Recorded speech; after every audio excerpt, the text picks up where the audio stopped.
Waves of memory. The silence in his apartment had a sound. Ivan had learned to distinguish its shades, deep like underwater when the world squeezes your lungs, and thin, ringing like the aftertaste of music. 6 months had passed since Maria's death, yet he still heard her breathing in every rustle of wires. His apartment looked like a studio after a recording session, messy yet sterile. On the table lay an old recorder, a laptop with an open spectrogram, and a cup of dried coffee he hadn't thrown away. It had remained since that day. Ivan worked as a sound engineer, all his life capturing noises, calibrating microphones, seeking the perfect silence. The paradox was that now silence hurt him. That evening he returned home late. He switched on the light. The lamp flickered briefly, giving a familiar crackle. His phone on the table lit up, showing a new message. Ivan barely noticed, probably spam. But when he pressed play, his body froze. A voice. Female, warm, painfully familiar. "I'm home now, Maria." Words she always said when returning from work. But she couldn't. Ivan felt his heart stop. The message was dated today. He sat motionless for several minutes until the phone screen went dark. Then he pressed play again. The same voice. The same phrase. "I'm home now." The silence after the signal sounded louder than any noise he had ever recorded. Ivan replayed the message dozens of times. On the spectrogram, it showed ordinary waveforms, no signs of editing. He checked the metadata.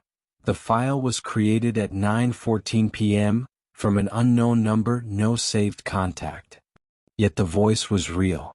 As if Maria had just picked up the phone and left a short, ordinary, calm message. He couldn't sleep. 2 questions echoed in his mind: how? And why today? 6 months ago, Maria had died in a car accident returning from a photo exhibition. They had argued that evening over something trivial. He had been late, hadn't answered her call. And now she was calling again. The next morning, Ivan tried to reason logically. Maybe an old file had restored from the cloud.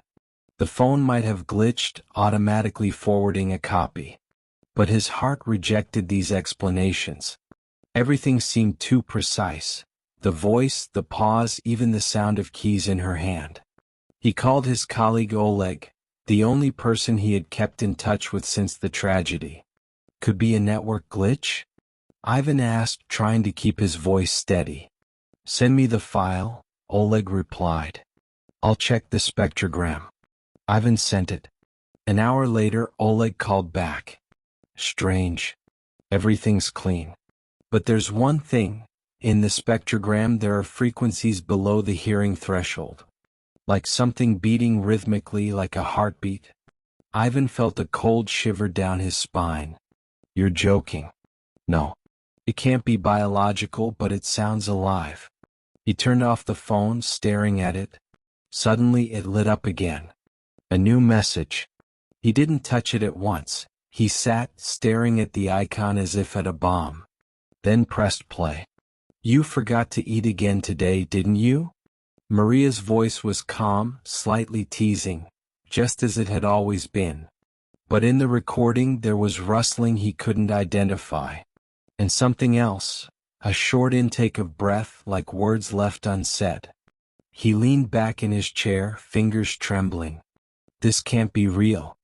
Hours passed as Ivan searched for a technical explanation. Checked every program, backup, even server settings. Nothing. No source. No logical chain.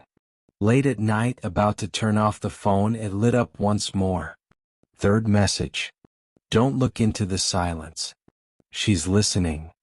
Ivan froze. His professional mind screamed that this was coincidence, a simulation, a glitch. But his heart heard something different. She is speaking. And in that moment he realized, even if it's a trick, he has to find out where it's coming from. Ivan began recording everything, every sound, every pause between messages. He set up microphones throughout the apartment as if preparing an experiment. By the window, in the bathroom, even under the bed. Every rustle, every click, a potential clue.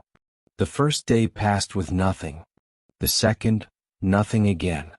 But on the third, the phone lit up at 3:07 a.m., the time Maria usually woke if Ivan had a nightmare. "Did you hear the noise in your dream again?" He held his breath. Yes, he had dreamed of the noise, a wave that swallowed voices. "Maria?" he whispered into the emptiness. "If you can hear me, give me a sign." The apartment responded with a brief crackle. Ivan rushed to his laptop. The spectrogram came alive, but the waveform was different, structured with rhythmic repetitions. He zoomed in. The lines formed something like a pattern, a wave, then a pause, then a short spike. Ivan remembered her favorite phrase, "Music is the language that light speaks."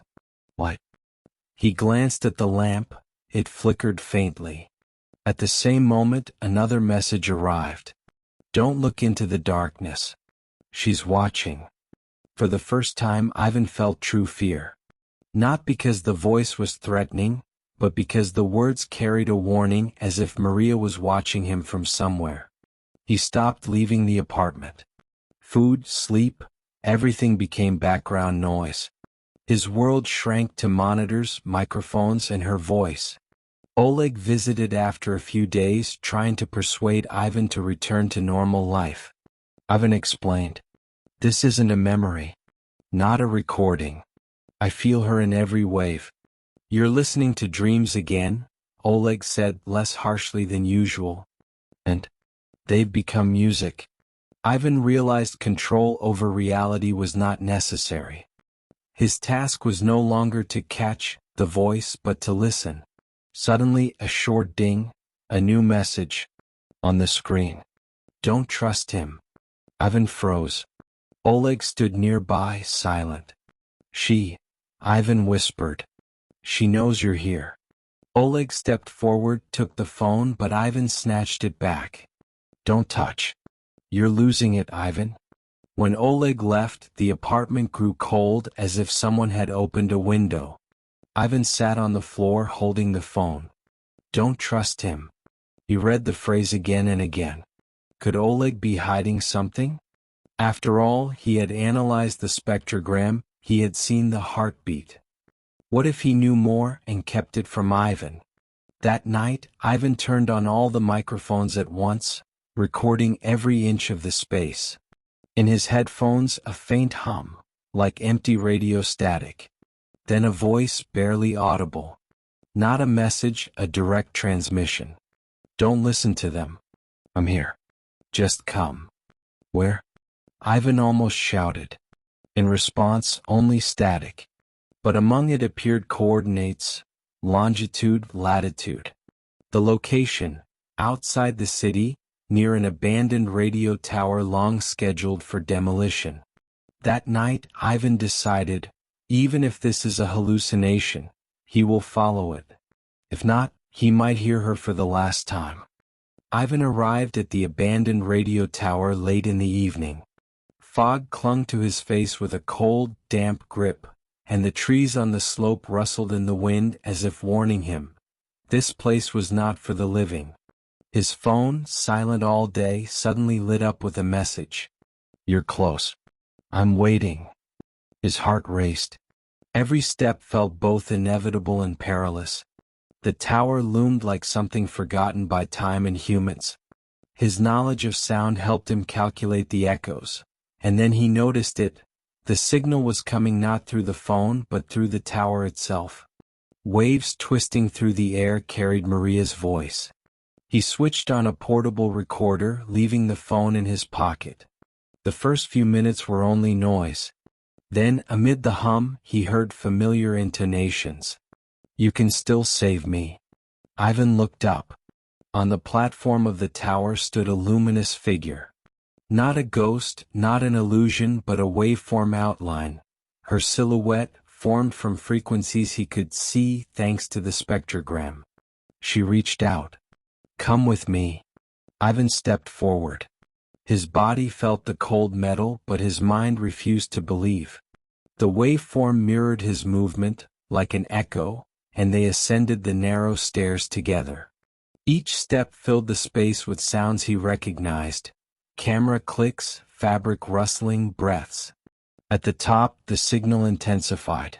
In his headphones, her voice was no longer a recording, but direct speech, full of emotion. I cannot remain in this world. But you can hear me because you created the space where I exist. Do not fear the silence, it is not empty. Ivan felt the boundary between his body and the space dissolve. The waveform approached and he recognized everything he had loved: her gestures, expressions, warmth in her voice. His heart beat in rhythm with hers, but now he understood. It was the echo of his own longing. You can preserve me here. Only here. In your memory, in the sounds, in the waves we created together. Ivan grabbed the recorder, speaking into the microphone. His words merged with her waves. The signal became a single stream, voices blending like music from two instruments, surpassing reality. She extended her hand and he felt warmth. Ivan understood that to save her meant not the body, but the memory, the echo. The tower, fog, metal, all vanished into that single stream. When the signal faded, he stood alone, recorder in hand. The screen flickered with the last waves. They were no longer messages, but music of memory, alive. The silence afterward no longer frightened him. It sounded. Returning home, Ivan felt the trembling in his hands gradually subside. The apartment no longer seemed foreign, no longer empty. He placed the recorder on the table and played back the spectrogram. The waves moved gently, reproducing the harmony of voices. They were not real, yet they sounded alive, like a memory capable of sustaining the heart. He looked at the empty chairs, at the dark corners of the room, and for the first time in 6 months felt that loneliness was not total abandonment. Every sound, the rustle of wires, the whisper of the windows, the tap of keys, became an echo of her presence. Now he saw them not as memories, but as parts of a living story they had created together. Oleg visited a few more times, attempting to convince Ivan to return to normal life. Ivan explained, "This isn't a memory. Not a recording. I feel her in every wave." "You're listening to dreams again," Oleg said less harshly. "And they've become music." Ivan realized that control over reality was unnecessary. His task was no longer to catch the voice but to listen. Suddenly, he remembered the last message that had once frightened him.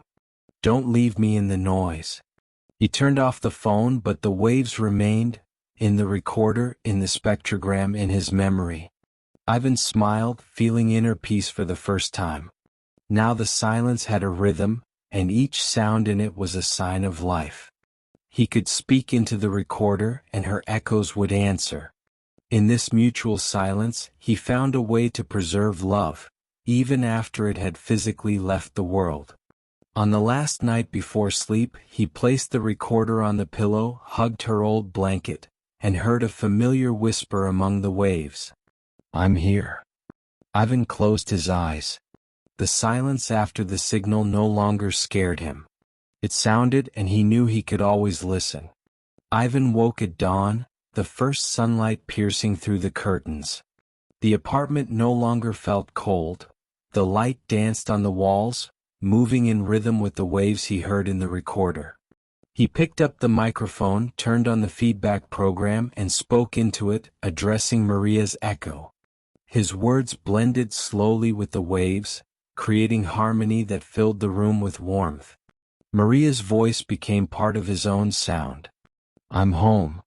For the first time in months, the words sounded like truth, not a ghost. Silence no longer pressed down. It was music echoing through the room, through time, through loss. Ivan looked at the recorder. The last message remained, but it no longer belonged to the past. It lived in the present.